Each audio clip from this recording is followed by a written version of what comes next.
வணக்கம், நான் யோகானந்த் பாண்டியன் பேசுகிறேன். அரிய வகை உயிரினமா தலித்? ஏனென்றால் செல்வ பெருந்தகை சமீபத்தில் கொடுத்த பேட்டியில் தலித்துகளுக்கு சட்ட பாதுகாப்பு இருக்கிறது, நான் அந்த சட்ட பிரிவுகளில் புகார் கொடுத்தா அண்ணாமலை எத்தனை வருடம் சிறையில் இருப்பார்னே சொல்ல முடியாது என்ற ரீதியில் பேசியிருக்கார். செல்வ பெருந்தகை ஒரு தலித் தலைவர் தான். அவர் விடுதலை சிறுத்தைகள் கட்சியில் இருந்தார், இன்னும் பல கட்சிகளில் இருந்தார். அவர் இப்போ காங்கிரஸ் கட்சி தலைவராக இருக்கார். ஆனால் அண்ணாமலை அவர்களும் செல்வ பெருந்தகை அவர்களுக்கும் இடையில் இருக்கக்கூடிய வார்த்தை போர் என்பது ஜாதி ரீதியிலான ஒன்று அல்ல, அரசியல் ரீதியான பேச்சாக இருக்கும்போது இதில் ஜாதி கேடயத்தை செல்வ பெருந்தகை எதற்காக கொண்டு வர்றாருன்னு தெரில. அப்போதான் எனக்கும் இந்த கேள்வி வருது, இவர் ஒரு தேசிய கட்சியான காங்கிரஸுடைய மாநில தலைவராக இருக்கக்கூடியவருக்கு கூட இந்த சட்டத்தை பயன்படுத்தி தன்னை எதிர்த்து பேசுகிறவர்களை அடக்கிவிட வேணும்னு ஒரு எண்ணம் வரக்கூடிய சூழ்நிலை தான் இந்த SC/ST வன்கொடுமை தடுப்பு சட்டம் ஏற்படுத்தியிருக்குன்னா, இது என்ன மாதிரியான சட்டம்? இந்த சட்டம் எப்படி ஏற்புடையதாக இருக்கும்? யாராவது ஒரு பொது சபையில், உதாரணத்துக்கு ஒரு கிராம பஞ்சாயத்துகளில் தாழ்த்தப்பட்டவர்களை மரியாதை இல்லாமல் பேசினால், நீ தாழ்த்தப்பட்டவன், அதனால் நீ தகுதி இல்லாதவன் என்ற ரீதியில் யாராவது பேசினா இந்த சட்டங்களை பயன்படுத்துறதுக்கு முறை இருக்குது. ஆனால் ஒரு அரசியல் கட்சி தலைவராக இருக்கக்கூடிய நபர் முற்காலங்களில் குற்றப்பின்னணி உள்ளவர் அப்படிங்கிற தகவலை மக்கள் புரியும் வண்ணம் எடுத்து சொன்னால் அது தவறு. ஒரு SC-யாக இருந்த என்ன கேவலப்படுத்திட்டார், அவர் மேலே நடவடிக்கை எடுக்கணும் அப்படின்னு புகார் கொடுத்தா அவரை கடுமையான வகையில் தண்டித்து வருட கணக்கில் சிறையில் அடைச்சிருவாங்கன்னு பேசக்கூடிய இந்த பிற்போக்குத்தனமான மனநிலை இருக்கிற வரைக்கும் எந்த பிற்படுத்தப்பட்ட மக்களும் முன்னுக்கு வர்றதுக்குள்ள வாய்ப்பே கிடையாது. அது என்ன, உங்களுக்கு மனித உரிமை கொடுக்கப்படவில்லை, எனக்கு உரிய மரியாதை கொடுக்கவில்லை, சம மரியாதை கொடுக்கவில்லைன்னு சொன்னால் அந்த இடத்துல இந்த சட்டத்தை பற்றி பேசலாம். சம்பந்தமே இல்லாமல் அரசியல் பேசிகிட்டு இருக்கும் போதும் நான் நடுவில் நான் தலித்து என்னை பேசுனா SC/ST சட்டம் பாயும் அப்படின்னா இதை விட கேவலமான ஒரு பிளப்பு இருக்க முடியுமா? உங்களால் அண்ணாமலை எதிர்த்து பேச திராணி இல்லை, அண்ணாமலை எதிர்த்து சரியான தகவலை கொடுத்து அவரை எதிர்த்து அரசியல் செய்யக்கூடிய தெம்பும் திராணியும் இல்லை அப்படின்னு சொல்லலாமா? முடியலன்னா என்னால் முடியலப்பா, என்னை விட்டுருங்கன்னு காங்கிரஸ் கட்சி தலைவர் பதவியை ராஜினாமா செஞ்சுட்டு போயிட்டே இருக்கணும். அதை விட்டுட்டு நீங்கள் எல்லாம் எப்படி IPS படிச்சிங்க, நீங்கள் எல்லாம் எப்படி டாக்டர் ஆனீங்க, நீங்கள் எல்லாம் எப்படி இன்ஜினியர் ஆனீங்கன்னு கேட்டால், இப்போ தலித் என்ற ஒரு அடையாளம் இருந்தால் யாரை வேணா என்ன வேணா பேசலாம். அவங்கள திருப்பி தக்க ஆதாரத்தோடு பதில் சொன்னால் அதற்கு கொடுக்கக்கூடிய பதில், நான் SC, எனக்கு SC/ST வன்கொடுமை தடுப்பு சட்டம் இருக்குது, சட்ட பாதுகாப்பு இருக்குது, அம்பேத்கர் எங்களுக்கு பாதுகாப்பு கொடுத்துருக்காருன்னா இது என்ன விதமான வாதம்? இதையெல்லாம் சொல்லிக்கொண்டு இவர் ஒரு காங்கிரஸ் கட்சி தலைவர் அப்படின்னு சொல்லி பேர் மட்டும் பெரிய செல்வ பெருந்தகைன்னு வச்சுக்கிட்டா போதுமா? அதுக்கேற்ற மாதிரி கௌரவமாக நடந்துக்க வேண்டாமா? இந்த நாட்டில் அந்த ஒரு குறிப்பிட்ட சட்டம் தான் உங்களுக்கு பாதுகாப்பு கொடுக்குதா? இந்த சட்டமே இவ்வளவு காலம் துஷ்பிரயோகம் செய்யப்பட்டது அப்படின்றதுக்கு உதாரணம் தான் இந்த வார்த்தைகள். இத்தனை காலமாக பிடிக்காத வேண்டாத நபர்களுக்கு மீது ஒரு வழக்கை தொடர்ந்து இந்த மாதிரி அலைக்கழிப்பு வேலை செய்வதற்காக பயன்படுத்தப்பட்ட ஒரு கருப்பு சட்டமாக தான் இது இருக்க முடியும். புதிதாக மாற்றி எழுதப்பட்டிருக்கக்கூடிய சட்டங்களில் இது பற்றி மாற்றி அமைக்கப்பட்டிருக்க வேண்டும் என்பதே என்னுடைய விருப்பம். அனைவரும் சமம்னு சொல்லியாச்சு, அதுக்கப்புறம் எனக்கு மட்டும் நான் அரிய வகை உயிரினம், என்னை அழிந்து போகக்கூடிய வகையில் இருக்கேன், என்னை பாதுகாக்கணும், என்னை ஜூல வச்சு மெயின்டைன் பண்ணணும்னு சொன்ன மாதிரிலாம் இருக்குது. இப்போ அடுத்தவங்களை நீங்கள் பேசக்கூடாதுல்ல? செல்வ பெருந்தகை பாஜகவை பற்றி பேசும்போது தானே அவங்க திரும்பி இதெல்லாம் பேசுகிறாங்க. பாஜகவை பற்றி அவர் ஏன் பேசினார்? எவ்வளோ நல்ல காரியம் செய்தார் என்று சொல்லப்படுகிற படுகொலை செய்யப்பட்ட ஆம்ஸ்ட்ராங்குக்கும் அந்த முத்திரை பதிக்கப்பட்டிருக்கு. ஆம்ஸ்ட்ராங் அவர்களுடைய கொலை என்பதே ஒரு விவாத பொருளாக தான் இன்றைக்கும் இருக்கு. ஆம்ஸ்ட்ராங் ஒரு தலித் தலைவர்.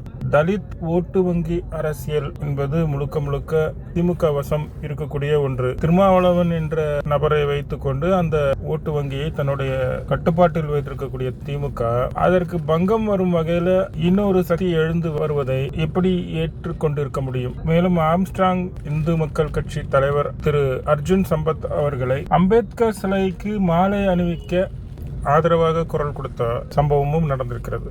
அம்பேத்கர் என்பவரை இந்துத்துவ தலைவர்கள் மாலையிட்டு மரியாதை செய்யக்கூடாது, அவர் ஒரு பெரியாரிய கொள்கை உடையவர் அம்பேத்கர்னு ஒரு தனி ட்ராக்ல உருட்டிட்டு இருப்பாங்க. அம்பேத்கர் அவருடைய கடைசி காலத்துல பௌத்த மதத்தை தழுவினார், ஆகையால் அம்பேத்கர் என்பவரே ஒரு பெரியாரிஸ்ட் என்கிற ரீதியில பேசுவாங்க. ஆனா உண்மை என்னன்னா, அம்பேத்கர் போட்ட சட்டங்கள் படி ஒருவர் இந்து மதத்தை விட்டு வெளியே போய்விட்டாலே அவருக்கு SC ST கோட்டா உரிமைகள் மறுக்கப்படும். அதுதான் அம்பேத்கர் எழுதின சட்டம். இந்து மதத்தை விட்டு வெளியே போகாத வரைக்கும் தான் அந்த SC ST கோட்டா அவங்களுக்கு கிடைக்கும்.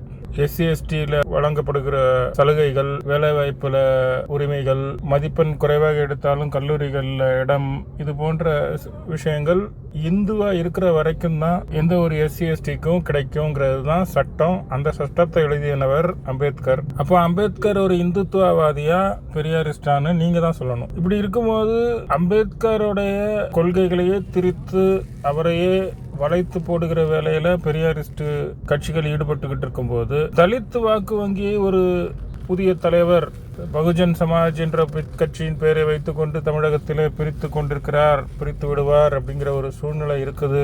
அப்படிங்கும் போது அவரை எதிரியா பார்க்கக்கூடியது யாரா இருக்கும்? இன்றைய தேதிக்கு ஒருவேளை ஆம்ஸ்ட்ராங் அந்த படுகொலை சம்பவத்துல உயிர் பிழைத்திருப்பாரானால் அவர் ஒரு பெரிய ஆளுமையாக உருவெடுத்திருப்பார். இப்பொழுது அவர் இவ்வளவு காலமாக செய்து வந்த சேவைகள் அவருடைய மரணத்துக்கு பிறகுதான் மிக அதிகமாக பேசப்படுது. இந்த மனுஷன் இப்படியெல்லாம் உதவி பண்ணியிருக்கான், இந்த மனுஷன் இப்படியெல்லாம் சேவை பண்ணியிருக்கான் அப்படின்ட்டு. அவர் உண்மையிலேயே ரவுடிசத்தில் சம்மந்தப்பட்டிருந்தா இந்த மாதிரி கவனக்குறைவாக நின்றிருக்க மாட்டார் அப்படிங்கிற ஒரு வாதத்தை தான் அவருடைய உதவியாளர்கள், அவர் கூடவே இருப்பவர்கள் சொல்றாங்க. இப்போ எல்லாருக்கும் ஆம்ஸ்ட்ராங் பத்தி எல்லா தகவலும் இப்போ உடனே தெரிஞ்சாகணும். அவர் யார், அவர் தலித் சமூகத்தை மாதிரி தெரியலையே, யார் இவர் அப்படிங்கிற கேள்விகள் தொடர்ந்து எழுந்துகிட்டே வருது. அவர் ஒரு ஆங்கிலோ இந்தியன் தாய்க்கு பிறந்தவர். அவருடைய தகப்பனார் தலித் சமூகத்தை சேர்ந்தவர். ஆகையால் தான் அவர் பார்ப்பதற்கு ஒரு வித்தியாசமான தோற்றத்தில் இருக்கிறார். ஒரு ஆங்கிலோ இந்தியன் குடும்பத்தில் இருக்கக்கூடிய வகையில் அவர் கிறிஸ்தவராக தான் வளர்ந்திருக்கிறார். பிறகு அவர் அம்பேத்கருடைய கொள்கையினால ஈர்க்கப்பட்டு அதையும் அந்த அம்பேத்கர் சட்டங்களையும் மிக ஆர்வமாக படித்திருக்கிறார். சட்டம் என்ன அப்படின்னு தெரிஞ்சு நடக்கணும்ட்டு எல்லாரையும் சட்டம் படிக்க நிறைய பேரை உதவி பண்ணியிருக்கார், சீட்டு வாங்கி கொடுத்திருக்கார். அவரால் சட்டம் படித்தவங்க கிட்டத்தட்ட 1000 பேர் இருப்பாங்கன்னு சொல்லக்கூடிய அளவிற்கு நிறைய பேருக்கு உதவி செய்திருக்கிறார். லிட்டிகேஷன் ப்ராப்பர்ட்டி, ரியல் எஸ்டேட் சிறிது காலம் செய்திருக்கிறார். அதில் அவருக்கு பகைமை ஏற்பட்டிருக்க வாய்ப்பு இருக்கு. மற்றபடி இந்த கொலை வழக்கில் கைதாகி இருக்கக்கூடிய நபர்கள் சொல்லுகிறபடி ஆற்காடு சுரேஷ்ங்கிற அந்த ரவுடியை கொலை செய்ததில் இவருக்கு சம்பந்தம் இருப்பதாக தெரியவில்லை. ஒரு பெரிய பிரபலமான நபரை பட்ட பகலில் கொலை செய்தால் அது ஒரு ரவுடி என்கிற பேரை வாங்கி தருன்றதுக்காக கூட இதை யாராவது செஞ்சிருக்கலாமோன்ற சந்தேகத்தை எழுப்புது. ஏன்னா இன்னைக்கு சட்டம் ஒழுங்கு அவ்வளவு வீக்கா இருக்கு. கூலிப்படை அப்படிங்கிறாங்க. நியாயம் தர்மம் எதுவும் தெரிகிற மாதிரி தெரியல உங்களுக்கு. பணம் கொடுத்தா இல்லை எதிர்காலத்தில் பெரிய ரவுடியாகி பணம் சம்பாதிக்கிறதுக்கு ஒரு குறுக்கோலி கிடைக்கும் அப்படின்னு இது போன்ற கொலைகளை செய்து கூலிப்படை நபர்கள் செயல்படுவதாக தெரிகிறது. இறக்கமற்ற இந்த செயல்கள் கண்டிக்கத்தக்க ஒரு விஷயம். இது யாருக்கு வேணா நடக்கலாம். இந்த மாதிரி சம்பவங்களில் ஈடுபடுறவங்களை அவ்வளவு எளிதாக மன்னிக்க கூடாது. மேலும் இந்த கொலை வழக்கிலேயே கைதான நபர்களுக்கும் இந்த கொலை செய்தவர்களுக்கும் சம்பந்தம் இல்லை, வேறு யாரோ சரண்டர் ஆயிருக்காங்கன்னு சொல்றாங்க. இதுபோல் சரண்டர் ஆகக்கூடிய நபர்களை சும்மாவே விடக்கூடாது. சட்டம் கடுமையான தண்டனை கொடுக்க வேண்டும். இந்த மாதிரி முன்கூட்டியே தன்னால சரண்டர் ஆனா சில விஷயங்கள்ல ஏதோ சட்ட நுணுக்கங்களை பயன்படுத்தி அவங்க மறுபடியும் சிறையிலிருந்து விரைவில் வெளியில வர சம்பவங்களையும் பார்க்க முடியுது. இது மாதிரி கொலை விஷயத்துல சரண்டர் ஆகிறதுக்கு எல்லாரும் பயப்படணும். அந்த அளவுக்கு சட்டங்களை உறுதி செய்யணும். ஒரு தடவை சரண்டர் ஆனா ஒரு ஆயுள் தண்டனையாவது குறைந்தபட்சம் கொடுக்கணும். நீ தான் சரண்டர் ஆன அப்படிங்கிற அளவுக்கு.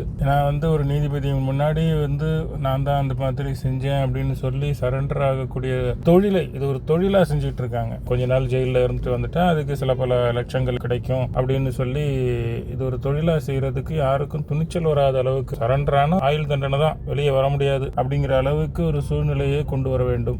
சட்டம், புதிய சட்டம் வந்திருக்கிறதுனால அந்த விஷயங்கள்லாம் சரி செய்யப்பட்டிருக்குன்னு நம்புறேன். இன்றைய தேதிக்கு அனைத்து தலைவர்களும் போய் அவருடைய வீட்டிலும் அவருடைய கல்லறையிலும் மலர் கொத்து வைத்து பேசுகிற தலைவர்கள் அன்றைக்கு இந்த ஆம்ஸ்ட்ராங்கை இது போன்று மதிக்கவில்லை. ஆகவே இந்த வழக்கில் வெகு விரைவில் இது அரசியல் கொலைதான் அப்படிங்கிற உண்மையை தமிழக காவல்துறை கண்டுபிடிக்காது. மக்கள் உணர்ந்து கொள்ளும் விதம் சம்பவங்கள் நடைபெறும் என்று எதிர்பார்க்கப்படுது. நன்றி, வணக்கம்.